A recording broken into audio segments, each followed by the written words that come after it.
Evangelho comentado de hoje, nós vamos tratar do capítulo 10 do Evangelho segundo o Espiritismo, com o tema hoje, Perdoai para que Deus vos perdoe. E o capítulo que nos referimos é Bem-aventurados os que são misericordiosos. Juntamente com Daniel, hoje nós vamos tentar trazer em palavras simples para que possamos melhor compreender e sentir os ensinamentos do Mestre Jesus. Daniel, primeiramente, o que seria, ou melhor, em que consiste a misericórdia, Daniel? Na verdade, o termo, o vocábulo misericórdia, é uma composição de duas palavras do latim, miserere e cordia. Quando você fala de córdia, de cardíaco, dá a ideia de que seja o local do sentimento. Isso se universalizou, né? Sob o ponto de vista de que o coração é a expressão do sentimento. Então, quando a gente sente alguma coisa, parece que a gente sente nessa região aqui, né? Mas o termo misericórdia significa o ato ou um sentimento de compaixão, né? Pelas misérias, né? E o termo miséria aqui não é de miserável economicamente falando, financeiramente falando, ou materialmente falando, porque todos nós, Valdecir e amigos, trazemos as nossas misérias morais, né? Esse capítulo vai tratar exatamente das viciações, né? Das vicissitudes que a alma humana ainda apresenta, notadamente no palco da vida no planeta Terra, né? Então, misericórdia é isso, é aquele sentimento em relação a uma falha, em relação a uma queda, em relação a uma dificuldade de um outro ser humano. Basicamente, se é que a gente possa definir em rápidas palavras, é isso, né? É este conceito popularizado do que seja o termo misericórdia. É ter compaixão com outro semelhante, né? Agora, por que os misericordiosos que obterão a misericórdia em si? Os misericordiosos. O sentimento é a expressão da alma, né? Não adianta a gente verbalizar alguma coisa se a gente não sente interiormente. Então, o sentimento é a caixa de ressonância, digamos assim, do ser, do espírito, da alma humana, né? Então, sob o ponto de vista moral, nós somos medidos exatamente pelo sentimento que nós exteriorizamos, ou que a gente demonstra, né? E por isso que dissemos assim, é um ato ou é um sentimento de compaixão, a misericórdia. Como nós somos medidos, sob o ponto de vista moral, exatamente pelas expressões da alma, né? Os desejos, a vontade, o sentimento, aquilo que nos move, né? Essa é a forma de que a lei divina se serve para medir, digamos assim, o que late de virtudes da criatura. Né? Por isso que o Evangelho fala assim, bem-aventurados os misericordiosos. Por quê? Eles já demonstram um sentimento de compaixão, de fraternidade, um sentimento que leva a um movimento em favor do outro ser, né? É este o sentido de identificação, né, de um sentimento maior, que é o amor, né? Então, na medida em que a criatura tem capacidades mais aumentadas de manifestações dos bons sentimentos, é porque ele já carrega em si virtudes, né, mais aprimoradas, né? Porque as nossas virtudes, elas estão ainda, poderíamos dizer, algumas em germe, né? Dormentes, exatamente. Latentes em nós, né? Outras já têm um grau de manifestação um pouquinho mais aprimorado. Então, quando o Evangelho diz assim, bem-aventurados os misericordiosos, porque terão misericórdia, exatamente Porque é assim, a gente manifesta um sentimento, né, em relação às misérias humanas e por conta disso nós somos considerados, digamos assim, diante da lei. Nós somos vistos, nós somos medidos, nós somos avaliados, né, no sentido de que nós também, no contraponto, na via, né, de duas mãos, que é a lei divina, também a gente recebe na mesma medida, na mesma métrica, na mesma moeda, como você fala Como no se popular. fala realmente, né? Exatamente. Agora, Daniel, você falou algo aí fantástico, que entre verbalizar e sentir tem uma diferença muito grande. Sem Não é dúvida. verdade? Nós sabemos que para que nós possamos ter assim um conhecimento ou estarmos no lugar do outro para podermos ter misericórdia, nós temos que sentir. De fato. Qual seria assim a fórmula para que a gente pudesse treinar o sentimento? Seria talvez da teoria, da verbalização, na aplicação do dia a dia dessa vivência? Ah, sem dúvida nenhuma, né? A criatura não desenvolve o sentimento senão pelo exercício, né? A criatura que está, digamos assim, afastado do cotidiano dos outros seres, ele não tem capacidade de sentir. Aliás, é uma advertência que fazem os espíritos e toda a construção da lei moral, ela está exatamente assentada no exercício pleno, né? Porque é no exercício que a gente efetivamente aprimora as nossas potencialidades, né?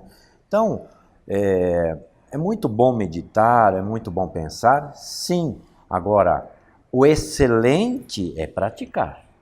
Então, a gente só chega a esse burilamento, né? A efetivamente sentir, a se impregnar.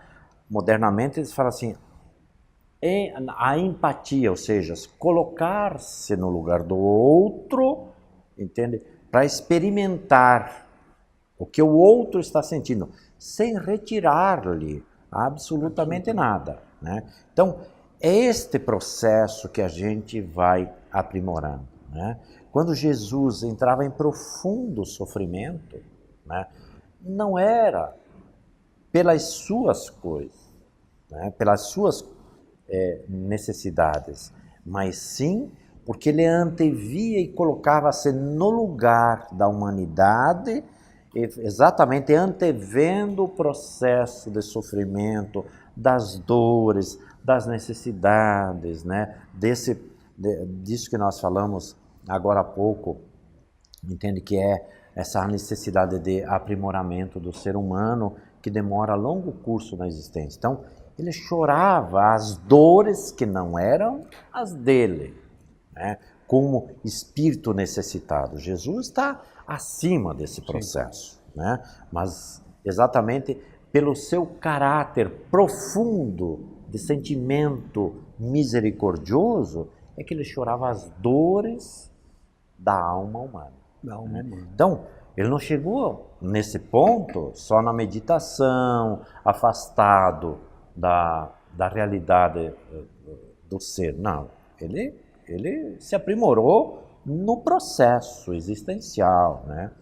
Não, exatamente no exercício. Porque ele sentia, naturalmente, né, as necessidades não somente físicas, mas da alma de cada ser humano que com ele estava. Né? Sem dúvida nenhuma. Ele conhecia e conhece intimamente a psique humana.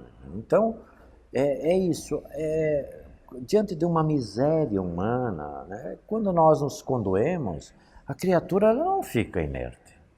Porque a misericórdia ela é ativa, ela é um sentimento ativo, né? Isso já é o despertar de valores da alma humana que é capaz de fazer com que ela saia de si e caminhe no sentido do outro. Aliás, é um tema de uma profundidade muito grande, essa aqui, para que nós todos, ser humano, pudéssemos ou possamos entender, para que possamos, assim, olhar e notar o nosso semelhante, no seu sentimento mais nobre. Então, para que isso aconteça, nós temos que conhecer e colocar em vivência os ensinos de Jesus. Então, convidamos a todos para que no próximo programa possamos nós aqui trazer novamente esse capítulo 10 do Evangelho segundo o Espiritismo. Bem-aventurados os que são misericordiosos, que temos certeza que vai fazer bem para todos nós. O Espiritismo, em palavras simples, volta já já.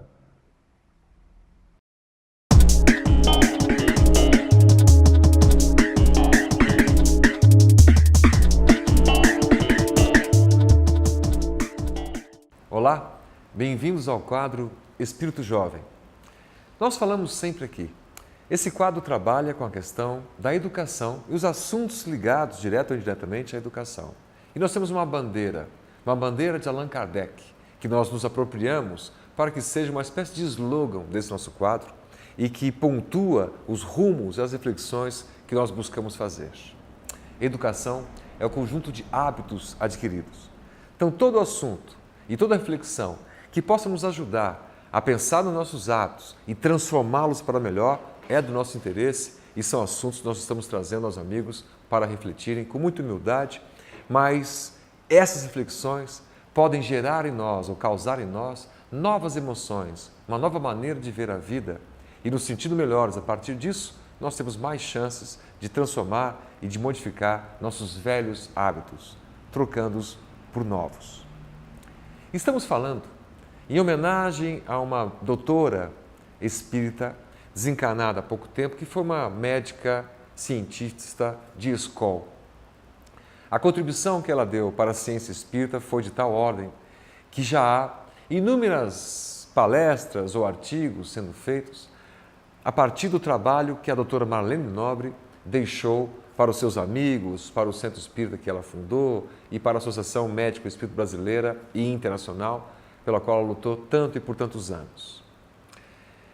Uma observação muito interessante, um ponto de vista muito interessante feito por esses cientistas é trazer e resgatar informações científicas que estão dentro das obras de Chico Xavier, por exemplo, tanto pelo Espírito Emmanuel quanto pelo Espírito André Luiz, e comparar essas informações à luz da ciência moderna, a ciência acadêmica, formal ou tradicional, e identificar elos, que ligam essas duas ciências, aquela trazida pelos espíritos já há muitas décadas atrás e outras descobertas recentes que coadunam, que convergem, que confirmam as teses espíritas lançadas já há diversas décadas.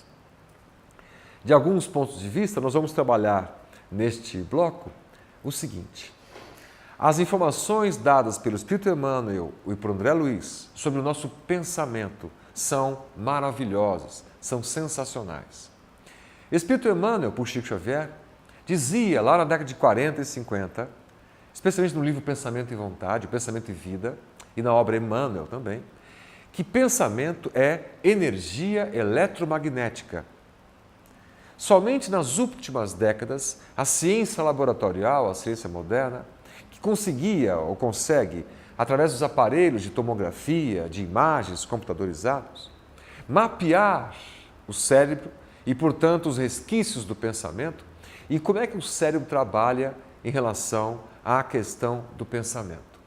E o mais interessante é que a ciência moderna tem percebido que pensamento é alguma coisa, que pensamento é uma energia eletromagnética, que está de acordo com o que nós espíritos já acreditamos há muitas décadas, graças à incrível lavra mediúnica de Chico Xavier. E pensamos o seguinte: se pensamento é alguma coisa, e esses mesmos espíritos dizem que não é algo criado e formado pelo cérebro, o pensamento pertence a um órgão criador, que é a mente humana.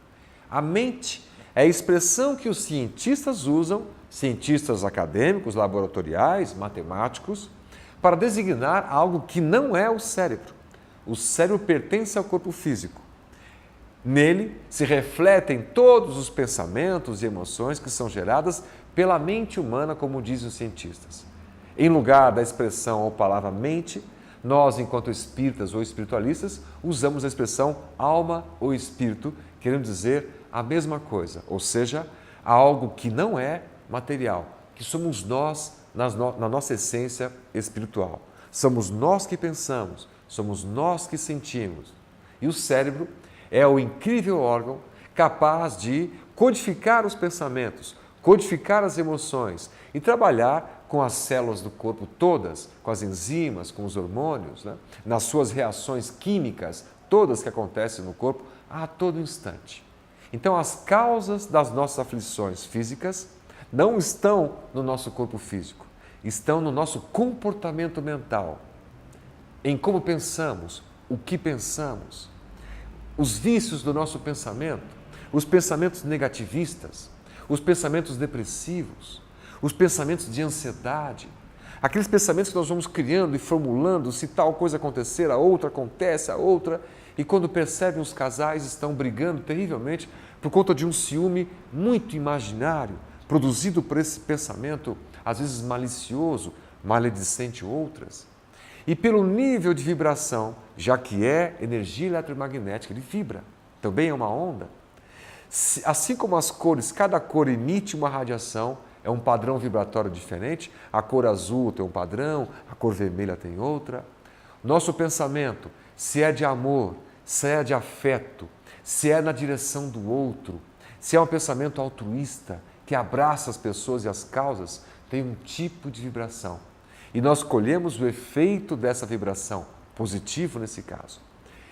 Se são pensamentos de maledicência, de raiva, de ódio, de desejar o mal a outrem ou a nós mesmos, estamos vibrando numa faixa vibratória que certamente irá nos gerar e nos causar muito mal. Pensamento positivo que gera saúde, pensamento negativo que gera doença, são expressões que os espíritos espíritas já trazem nas obras espíritas já há muitas décadas. Mas o mais interessante é que médicos de hoje em dia, cientistas de hoje em dia, são eles os responsáveis por frases do tipo: pensamentos positivos podem curar. Há um doutor, Kazuo, doutor japonês, nas suas pesquisas neurológicas, conclui isso. Parece uma frase dita por o Espírito Emmanuel, por Chico Xavier, e não é, é uma frase dita por um cientista. Então, amar, sentir, pensar, está deixando de ser uma coisa da religião, como se a religião tivesse que moldar o nosso jeito de ser ou o nosso caráter. Agora é um assunto da ciência, é um assunto do conhecimento humano, é um assunto que já não tem mais barreiras, restrições, limitações. E está avançando tão rapidamente que dentre as maiores universidades do mundo nós encontramos centros de excelência, núcleos de pesquisa de espiritualidade, de religiosidade e o impacto que esse tipo de sentimento tem na vida das pessoas. Vivemos um período de transição. Um exemplo disso é, por exemplo, na Universidade de São Paulo, na USP, há ali um núcleo, o PROCER, de pesquisas da espiritualidade e da religiosidade. Não muito distante dali, na própria USP, há um outro núcleo, o do racionalismo, cuja preponderância é um pensamento racional materialista que busca explicar a vida desconsiderando a vida espiritual. Dois núcleos que trabalham de forma bastante diferente, um buscando essa vida que vai além da matéria, tanto no microcosmos quanto no macrocosmos, as questões de consciência. E não é tão difícil para nós entendermos conceitos que são aceitos pela ciência e que não podem ser provados exatamente em laboratório. Por exemplo, dentro da psicologia, toda a obra freudiana, que nós, no nosso vulgo, nós, as pessoas mais populares em relação a este tema, sabemos da criação teórica e de aplicação prática da psicologia, da psicanálise, do id, do ego e do superego. Mas percebam que essas expressões não são localidades físicas específicas no cérebro. Não há um médico que pode fazer uma cirurgia no teu id ou ali um procedimento no teu ego. São expressões mais subjetivas. Veja que são expressões quase que imateriais, como é o próprio espírito. Kardec falava, ou melhor, André Luiz, espírito, falava que nosso cérebro é formado por 3 compartimentos, isso lá na década de 40. Décadas depois, a ciência foi entendendo que há, sim, de fato, 3 compartimentos. E um deles, o lobo frontal, responsável por esse contato com o futuro, o contato com a vida espiritual. É a ciência buscando informações que estão provando que nós já lemos e podemos ler na literatura espírita, especialmente nas obras de Chico Xavier. E mais do que o conhecimento que elas nos trazem, a reflexão profunda de como isso pode modificar as nossas vidas. Porque é fundamental que nós entendamos que o espírito que pensa, somos nós que pensamos, somos nós que sentimos.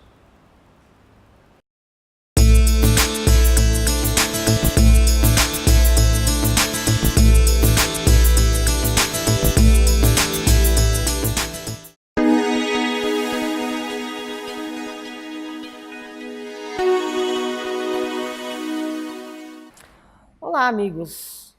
Como vão todos? Nosso abraço fraterno, nossa alegria de estarmos juntos mais uma vez, nossa gratidão pela sua audiência. Nós estávamos refletindo sobre umas colocações que normalmente se usam, até os amigos devem conhecer. Consoladoras. Nosso quadro é a proposta, o Consolador. Senhor é meu pastor e nada me faltará. Né?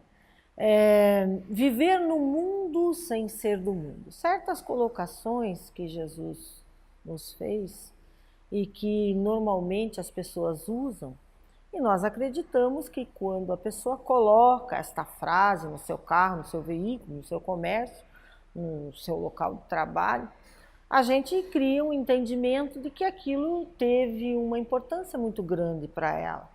Que ela tem essa esperança, ela consegue manter o foco, né, nas suas dificuldades, dizendo para si mesmo, consigo mesmo, que nada lhe será, nada lhe faltará nesse sentido, já que ela deposita a esperança em Deus, em Jesus, né, tem a sua fé.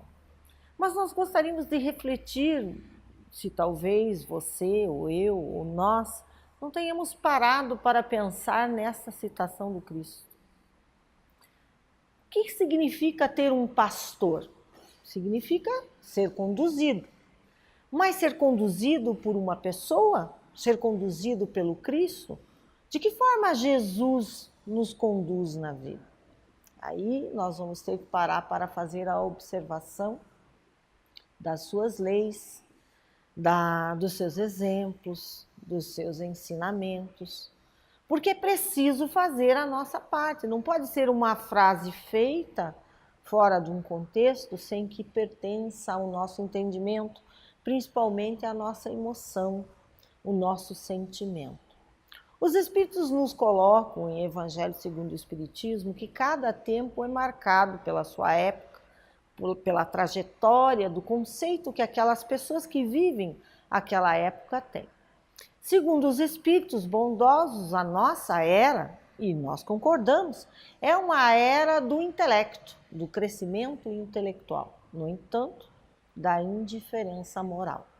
Então, nós temos uma era marcada pelo avanço da inteligência do homem. Isso nós podemos ver, haja visto as tecnologias, os descobrimentos, a própria ciência, o desenvolvimento que a ciência nos proporciona para termos saúde, nos comunicarmos, termos entendimento de coisas que nós não conhecíamos e hoje temos a capacidade de ver além do nosso planeta, dentro do universo em si, quantas coisas realmente é a era da inteligência, da intelectualidade.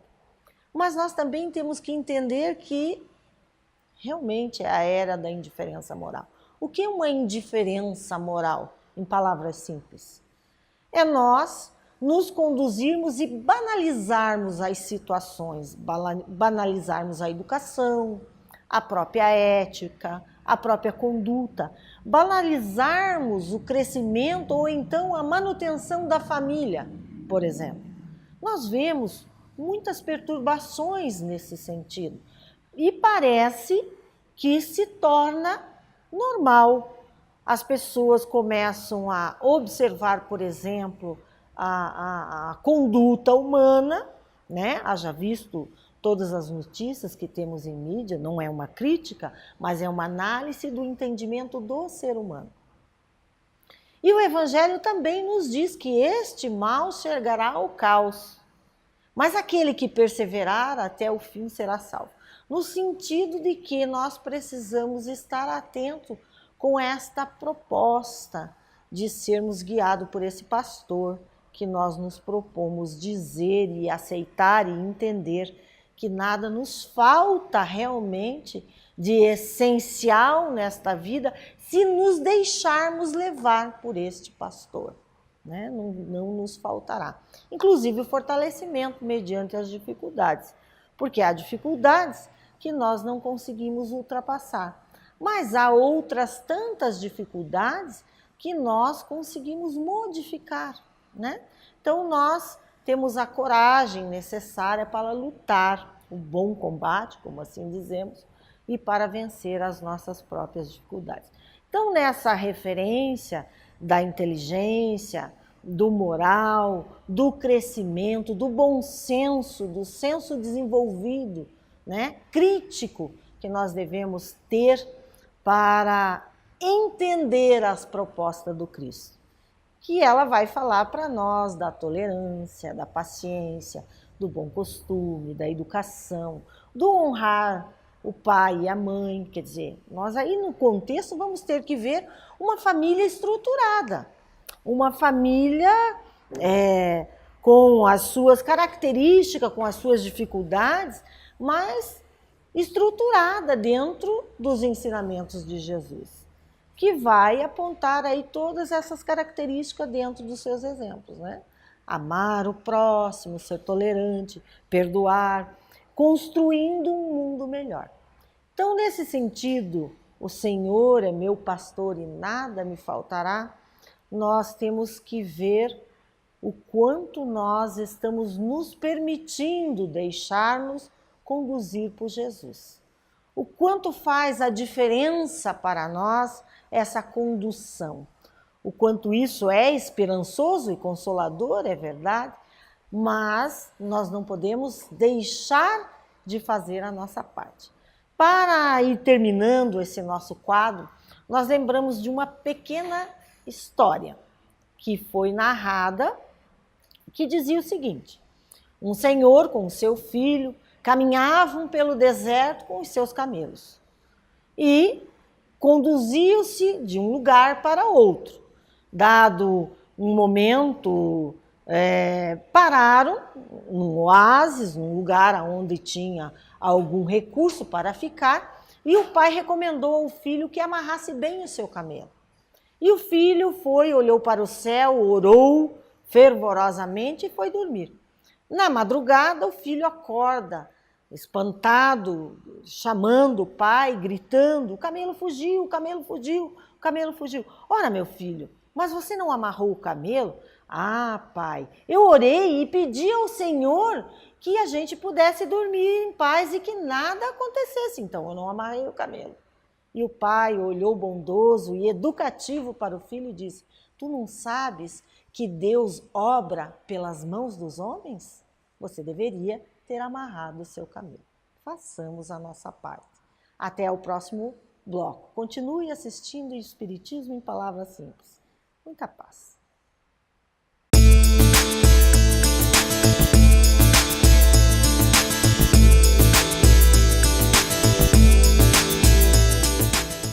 Nas duas oportunidades anteriores em que nós pudemos conversar amigavelmente com os queridos companheiros e companheiras que tradicionalmente nos assistem, nós falamos do porquê Jesus preferiu a Galileia para o centro das suas pregações, dos seus santificados ensinamentos, e falamos que Jesus se aproveitou daquele ambiente notável para nos dar o Sermão da Montanha, e uma das mais importantes parábolas, se não a mais importante na minha conceituação, que foi a parábola do semeador.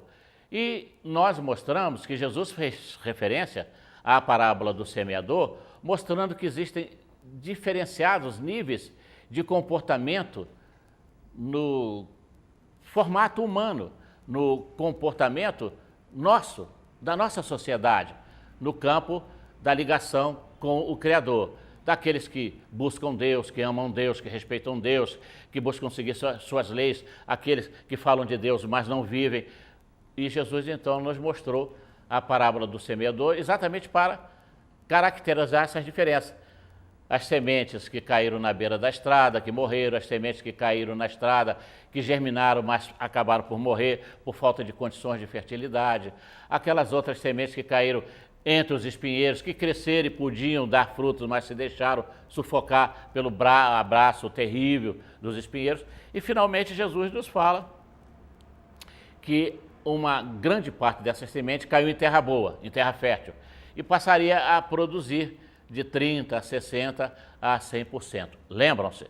Muito bem. Eu sempre falo um pouquinho, repetindo, porque há pessoas que assistem um programa e não assistem outro. Eu não quero que ninguém se sinta pegando o bonde andando. Daí porque, então, a gente mostra que da fé grosseira até a fé raciocinada dos nossos dias, nós gastamos muitos milênios, mas muitos milênios, para chegar até hoje na condição de Homo sapiens, sapiens, como nós nos identificamos. Nós falamos da fé inicial, que está na consciência adormecida, falamos na fé que já caracteriza certos lances de busca, que é a fé desperta, falamos na fé que reflete um nível de consciência, que são aquelas sementes dos espinheiros, que é o nível racional, ou seja, da fé raciocinada, não espiritualizada, porque muitos de nós raciocinamos para ter uma fé lógica, mas não seguimos. A diferença está aí. Então, esse nível racionalizado são essas sementes que caíram entre os espinheiros. E as sementes que caíram em terra boa refletem um estado de altíssimo nível de consciência, que é a fé raciocinada, mas é uma fé produtiva, é uma fé que dá resultado, embora resultados diferenciados. Muito bem. Há ainda uma questão que precisamos aqui exaltar, que é essa questão da fé que tanto se fala, sem qualquer compromisso com as realizações. E a gente sabe que Jesus deixou isso muito claro. Quando ele fala das sementes que caíram em terra boa e que produziram 30, 60 e 100, é claro, está óbvio que ele se referia à capacidade de produzir na obra do bem, não há como entender diferentemente. Paulo testemunhou isso nos seus exemplos ao longo de cerca de 3 décadas. E quando, na época do Cristo ele já havia retornado às esferas resplandecentes, de onde um dia ele veio abraçar a nossa indigência, mas os seus discípulos e apóstolos prosseguiram. Tiago foi um dos mais lúcidos, porque acompanhou Jesus de muito perto. E quando, então, naquele período, algumas décadas depois, se estabeleceu uma certa confusão em relação a esse procedimento, o que foi que Tiago disse na sua epístola? Vocês fazem muitas confusões, deixam de ajudar os necessitados, deixam de ajudar os viajantes, as mães pobres, as crianças órfãos. Vocês acham que estão seguindo Cristo? Não creio. Isso é a fé sem obra. E a fé sem obra é fé morta. Por isso, então, que ele construiu uma frase lapidar. Mostra-me a tua fé sem obras, que com as minhas obras eu te mostrarei a minha fé. Não foi isso que Jesus nos passou ao coração? Como interpretar diferentemente? Jesus, ele fez obras extraordinárias. Ele não se deteve no campo da pregação. Jesus multiplicou pães, multiplicou peixe, porque ele sabia que não podia falar à mente daqueles infortunados irmãos nossos com a barriga vazia, com o estômago pedindo alimentação.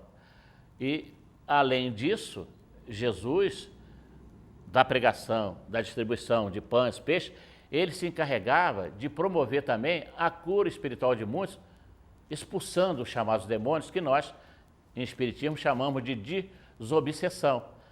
E o Cristo fez muitas outras coisas, inclusive sofrer para exemplificar aquilo que ele nos ensinava. E o apóstolo Paulo seguiu rigorosamente esse caminho, como tantos outros que nós encontramos na história secular do cristianismo. Francisco de Assis foi o maior exemplo dessa produção, entendendo os ensinamentos de Jesus, na prática do bem.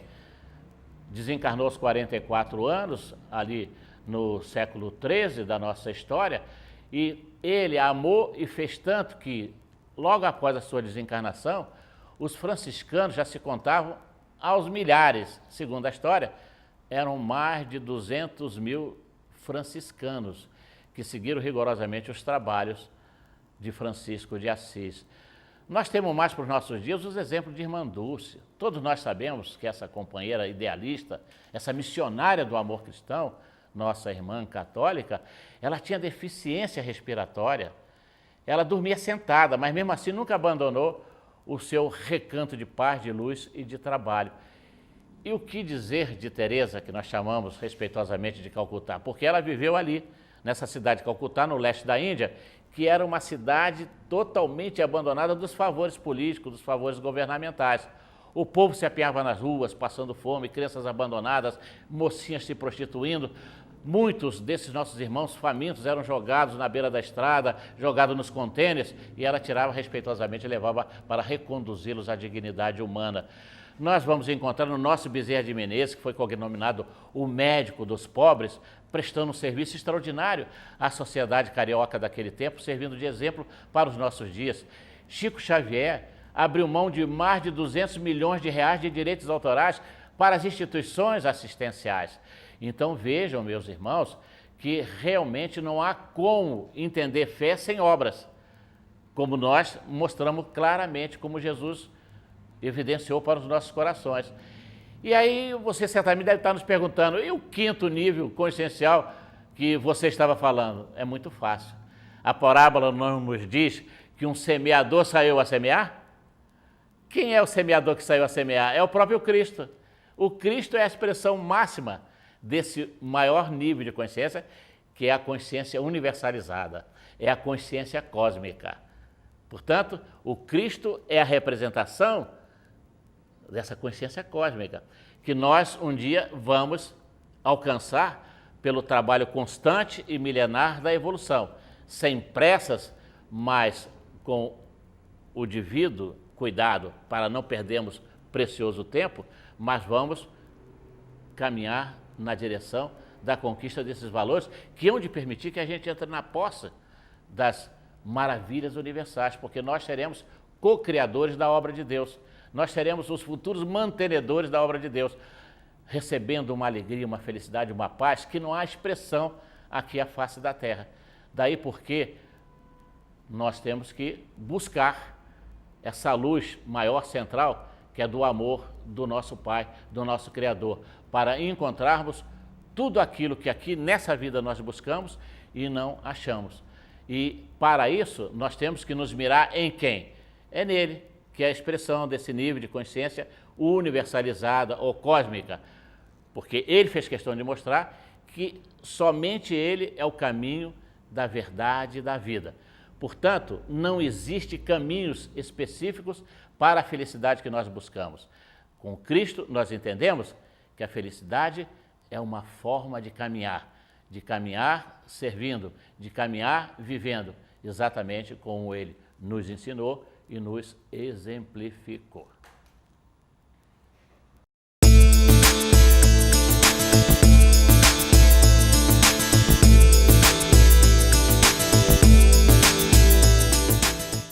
Prezado amigo telespectador, estamos de volta com o nosso quadro No Entorno da Mediunidade. No programa anterior, eu comentei sobre mediunidade espontânea, desconhecida pela pessoa, que implica em dificuldades. Usei como ilustração o caso escrito por Ivone Pereira com o título de Obsessão, psicografia de Leon Tolstói, no livro Sublimação. E essa história é interessante, só vou repetir pequenas passagens. Katia Andreevna, pelo ano de 1907, escreve de um sanatório, um hospício em Moscou, para uma amiga, Aglaida Petrovna, relatando o seu caso e mostrando pelo qual ela foi parar lá, inconformada de estar nesse hospício, que era muito insalubre, reclama que ela não é louca, ela diz que não é louca, sente muitas saudades da família, mesmo daqueles seus pais que colocaram ela lá naquelas condições. Kátia era noiva de Teodorovich, que morreu devido a um acidente de tiro no peito numa caça ao urso. Ela era médium sem saber. Eu vi o clamor do noivo pedindo que o libertasse, pois que dizia ele ter sido enterrado vivo, né? Que não estava morto. Daí tem toda uma confusão de tentativas de Kátia de libertá-lo, vai ao cemitério, agride o coveiro, vai com o padre tentando tirar, ela vê lá o noivo na cova, né? Assim, conversa com ela, depois ela tem vários sonhos, encontra com ele na sepultura, ele sempre clama por socorro, dizendo que não estava morto. E essa história toda acaba levando ela para esse sanatório. E ele não consegue se libertar, ele não consegue sair. Tanto é que ela vai na última história, situação dela ir ao cemitério, no que ela agride o coveiro, ela vai e encontra eles, eu vim aqui te buscar para nós, o nosso casamento. Seguramente ela estava um pouco desequilibrada nessa situação. Mas ele disse, eu não posso sair. Ele estava preso ao corpo. Ele dizia assim que ele estava dividido em dois eus, né? Um sobre a terra, já em condições bastante miseráveis, e ele preso em cima da terra sem conseguir sair. Então hoje eu quero concentrar no Teodor, né? Na história dele, não tanto da Kátia. Ele, depois de desperto no mundo espiritual, se viu como um enterrado vivo. Provavelmente desconhecia a sobrevivência da alma, da forma como ela acontece, como ela funciona. Passou um tempo, né, e ela, em desdobramento pelo sono, encontrava-se com ele no cemitério e ele conta que uma tragédia havia acontecido, já citei esse caso, né? Ela o convida para o casamento, ele diz que não pode, né, sair de lá. Então, há nessa história toda um fato importante. Ele não conseguia desprender-se do corpo, ou seja, da parte que estava na copa, e ficava lá no cemitério, sobre a copa. O que a doutrina espírita diz sobre esse assunto? Vamos ver. A questão 155 do Livro dos Espíritos, parte 2ª, capítulo 3º, da volta do espírito extinta à corpórea, à vida espiritual. Às vezes, quando o indivíduo morre, como é que ele volta ao mundo espiritual? Então, a questão diz assim, como se opera a separação da alma e do corpo? Essa questão Kardec faz aos espíritos. E a resposta é simples. Rotos os laços que a retinham, ela se desprende. Então, existe um laço que retém a alma ao corpo. Nessa mesma questão, há duas perguntas. Primeiro, a separação se dá instantaneamente por busca da transição? Haverá alguma linha que demarque nitidamente, né, entre a vida e a morte, traçada, marcando aqui a vida, aqui a morte, está um divisor firme? A resposta que os espíritos dão é a seguinte: não. A alma se desprende gradualmente, não se escapa como um pássaro cativo a que se restitua subitamente a liberdade. Aqueles dois estados se tocam e confundem, de sorte que o espírito se solta pouco a pouco dos laços que o prendem. Esses laços desatam e não quebram. Então não há uma linha demarcatória firme, assim, há um desligamento, um desfazimento desses laços. É um rompimento do cordão que a gente chama fluídico, que liga o espírito ao corpo, o perispírito, naturalmente, que é o corpo do espírito ao corpo, ele se desfaz tenuamente, em função de alguns aspectos que eu vou comentar aqui. Vamos pensar, então, por que Teodor tinha dificuldade de desfazer esse laço. Os laços que atavam Teodor à vida ainda eram fortes quando ele morreu de forma abrupta. Ele estava no pleno vigor físico, né? Ainda continha muito fluido vital e o tiro da vida. Então ele estava cheio de energia, é como um veículo cheio de combustível, né? E dá uma pancada, ali o motor vai ficar funcionando, né? Enquanto o combustível estiver alimentando o processo. Diferente daquele outro que já tem o fluido vital desgastado pelo tempo vivido, um ancião, ou alguém que está numa doença muito prolongada, desgastante, que vai rapidamente ou lentamente lhe retirando o fluido vital. Teodor também, por desconhecer a realidade da transição, se mantém ainda preso à matéria e à sua amada, né? com a qual estava por contrair núpcias, e faz esse clamor constante. Naturalmente ele grita, ele fala, ele pensa nela, chamou por ela, porque se desperta naquela condição, me enterraram vivo, grita pela noiva, a quem ele amava muito. E ela, como médium, acaba ligando-se no fato. Então ele estava preso a essa história. Muitas são as causas que fazem o tempo de desprendimento da matéria ser maior ou menor. Quer dizer, o tempo de desprendimento não é igual.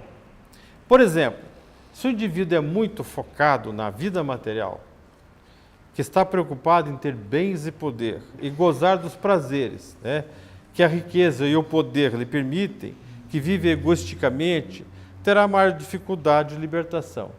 Vocês concordam com isso? O sujeito que vive a matéria, a vida só na matéria, preso ao poder, à riqueza, aos gozos que isso lhe dá, ligado só a essas questões, será que ele vai ter dificuldade de se libertar quando o seu corpo perecer, quando o seu corpo morrer? Vai ficar preso algum tempo? Como é que é? O que você pensa sobre isso, caro amigo telespectador? Quem tem a vida, né, e crenças ligadas à vida da matéria e de repente está fora dela, num mundo desconhecido, ficará naturalmente desnorteado, agarrando-se ao que lhe pertencia, o corpo, a riqueza, as pessoas. Quantas são as manifestações de entidades espirituais que estão agarradas à riqueza, ao poder, mas o meu dinheiro, cadê isso, cadê aquilo? Porque ele não tem essa consciência de uma vida espiritual, ele tem uma consciência de uma vida material.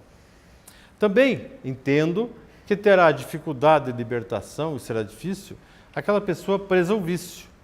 O vício, além de destruir-lhe, cria alianças involuntárias, com entidades inferiores que a vampirizam e, de certa forma, a escravizam para manter-se no vício. Então, o indivíduo fica preso a essa condição. Diz Kardec que a libertação pode durar poucas horas a muitos anos. Então eu vou levantar a seguinte questão. Se pode durar de muitas horas a muitos anos, veja que o Teodoro levou um bom tempo, sabe, sei lá, talvez mais de ano, né? Então eu vou levantar a seguinte questão. Quem terá essa libertação dos laços da matéria em poucas horas após o desencarne? Não vou dizer instantaneamente.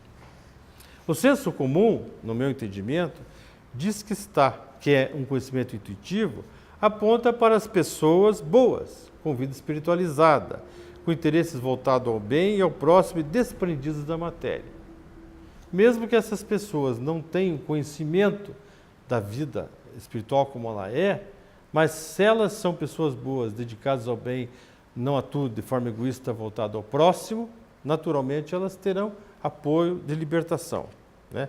Não terão grande dificuldade de libertar. Todos sabemos que escolhas a fazer na vida, né? Se nós queremos nos libertar rapidamente, quando chegar o nosso tempo, ou queremos ficar presos, sofrendo, vendo o nosso corpo em decomposição.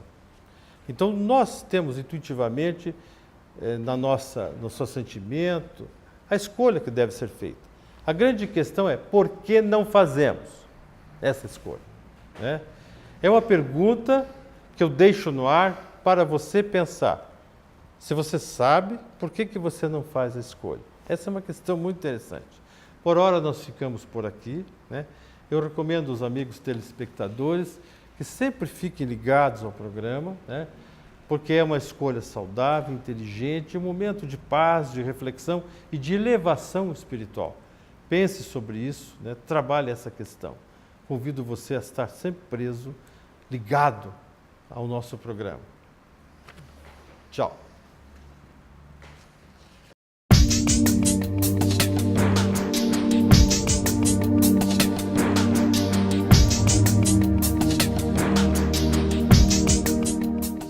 Olá, amigos. Este é o quadro A Vida em Pauta.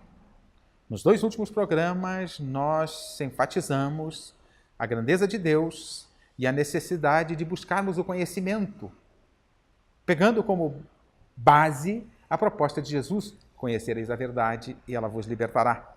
Fizemos dois programas no nosso quadro, tratando dessa questão, a grandeza de Deus, e para que Deus, como Deus pode crescer aos nossos olhos, não é que Ele cresça, é o nosso olhar que amplia-se e enxergamos melhor o Criador. E para isso, o olhar que se amplia-se é o olhar do conhecimento. Então, no último quadro, no último programa, no nosso quadro, nós falamos do conhecimento que liberta. E vamos aprofundar um pouquinho mais neste programa. O conhecimento que liberta. Liberta, falamos no programa anterior, conhecimento liberta das necessidades passageiras e nos coloca em rota, em foco das necessidades efetivas, permanentes, aquelas que vão conosco. Então, é o conhecimento que nos fará, colocamos no programa anterior, que nos fará melhorar o nosso olhar, o que é permanente e o que é passageiro. As necessidades passageiras são importantes, falamos, mas aquelas que vão conosco são mais importantes porque são para a eternidade. Então, precisamos melhorar o nosso olhar. E é o conhecimento que muda este olhar, porque passamos a compreender a vida com mais profundidade. Tem uma passagem interessante sobre Gandhi, o líder indiano que conquista a independência do seu país pela não violência, nos trazendo um exemplo do que é possível realizar grandes obras sem necessidade da violência. Gandhi fazendo a visita à Inglaterra a convite da rainha Vitória. Ao chegar no aeroporto de Londres e ao desembarcar, recebido pelos embaixadores, pelos enviados da rainha, que o recepcionaram, ele, nos corredores do aeroporto, ele olhou uma grande joalheria e sorriu ao ver aquelas joias expostas. O enviado da rainha, mais que depressa, solícito, pergunta ao mestre se ele tinha interesse em alguma daquelas joias, que ele estava autorizado pela rainha a conceder-lhe o que ele quisesse e necessitasse. E Gandhi esclarece que sorriu e admirou-se e esboçou um sorriso porque ele não precisava mais daquilo. Ele não precisava mais daquelas coisas. E por que ele não precisava? Porque aquelas coisas na sua vida já eram supérfluas. E o que tens ajuntado para quem será? Pergunta Jesus. Esta é a visão de Gandhi, mesmo sem ser cristão.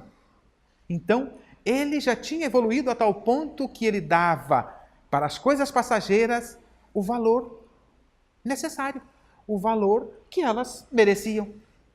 Mas já dava mais importância para as coisas permanentes da vida, para as coisas duradouras da vida. Então, é preciso que, através do conhecimento, aprofundemos de uma forma mais ampla as questões da vida. E, para isso, possamos, com este aprofundamento, estabelecer relações mais apropriadas nos ambientes onde transitamos, estabelecer relações mais saudáveis no nosso ambiente familiar, relações mais profundas e saudáveis no ambiente de trabalho, na sociedade de uma maneira geral, por onde transitarmos, possamos estabelecer relações mais apropriadas. Mas para estabelecermos relações mais apropriadas no ambiente onde transitamos, necessário é estabelecermos relações mais apropriadas no nosso íntimo. Porque as relações externas são reflexo daquilo que levamos dentro de nós. A boca fala do que o coração está cheio. Mas não é só a fala, são todas as relações, elas serão reflexos do nosso íntimo, do nosso interior, daquilo que está dentro de nós. Então precisamos ampliar o conhecimento que liberta para melhorarmos as nossas relações íntimas conosco mesmo e assim melhorarmos as relações exteriores, principalmente com o nosso próximo, já que temos que caminhar na direção do perdão, na direção do amor, inclusive amar ao inimigo, é preciso que estabeleçamos relações mais pacíficas, mais amoráveis dentro de nós. Jesus assevera amar a Deus sobre todas as coisas e o próximo como a nós mesmos. Mas o processo se dá de dentro para fora. É preciso que eu me ame para então amar o meu próximo e com isso estar amando a Deus. Então eu preciso ampliar o meu conhecimento, a minha visão sobre a vida, sobre o que faço aqui, por que estou aqui, quem sou, questões desse tipo. E questões nessa direção é preciso Temos muitos conhecimentos, muitas informações, muitos recursos trazidos inclusive pelas religiões, mas inclusive pela ciência humana, mas especialmente com profundidade, lições trazidas pela doutrina dos espíritos, codificada por Allan Kardec, e depois as obras que encontramos posteriormente, nos falando e esclarecendo mais sobre o mundo espiritual, esclarecendo um pouco mais sobre os nossos objetivos aqui, por que vivemos, por que sofremos, por que encarnamos, por que reencarnamos e assim por diante. Mas para irmos atrás desse conhecimento, é preciso fugirmos inicialmente dos preconceitos. E não estou dizendo que é preciso ser espírita, é preciso conhecer a vida com mais profundidade. Religião é uma opção pessoal. Então precisamos sair dos preconceitos e nos conduzirmos pelas próprias pernas. Para fazermos isso, precisamos de alguns atributos que vão contribuir com essa busca de conhecimento. O primeiro atributo é vontade. Vontade de crescer, vontade de adquirir valores internos, vontade de estabelecermos contatos mais profundos com os mundos superiores, com Deus, com Jesus e assim por diante, com o nosso anjo da guarda, com o nosso mentor espiritual. Mas é preciso também coragem. Coragem para sairmos dos preconceitos e buscarmos o conhecimento em profundidade aonde ele estiver. E Deus nos ofereceu, em todas as épocas da humanidade, os conhecimentos necessários, os recursos necessários, que começaram desde os primórdios da humanidade e foram intensos com a primeira revelação em Moisés, foram muito mais intensos e para a eternidade com a segunda revelação com Jesus, e aprofundando Jesus, relembrando Jesus, esclarecendo todas as coisas, cumprindo a promessa do próprio Cristo, a doutrina dos Espíritos, com a terceira revelação. Então é preciso coragem para ir atrás do conhecimento, independente de onde ele esteja. É preciso perseverança, porque sem perseverança nós desistimos. Nós precisamos perseverar, vamos lutar, vamos buscar, mas precisamos perseverar, porque o conhecimento do infinito, o conhecimento da obra divina em profundidade, requer não 10, 15 anos letivos, irá requerer por aí algumas reencarnações. Por isso, a reencarnação é a chave. É preciso disciplina para darmos continuidade sempre e de forma organizada para as nossas buscas, para os nossos estudos. É preciso determinação. Eu preciso me determinar e estabelecer objetivos e cumprir esses objetivos, e é preciso finalmente, poderíamos ter outros atributos, mas finalmente desprendimento, para abrirmos mãos das coisas passageiras e buscarmos as coisas eternas que vão conosco, e só o conhecimento e a obra resultante desse conhecimento poderá oferecer. Então, Jesus nos convida, conhecereis a verdade e ela vos libertará. Continue assistindo o nosso programa Espiritismo em Palavras Simples. A Federação Espírita do Paraná, localizada na Alameda Cabral 300, traz até você o moderno Teatro da FEP. Inaugurado no ano de 96, na sede administrativa da Federação Espírita do Paraná, o moderno auditório com 434 lugares tem sido palco de inúmeras apresentações. É adequado para espetáculos de dança, música, teatro e formaturas. Contribuindo para o êxito desses eventos, o Teatro da FEP possui estrutura tecnológica e excelentes acústica, equipamentos operados por profissionais especializados, assentos confortáveis e instalações adequadas a vários tipos de eventos. Caso tenha interesse, você pode ligar para a Federação Espírita do Paraná no telefone 41 32 23 6174.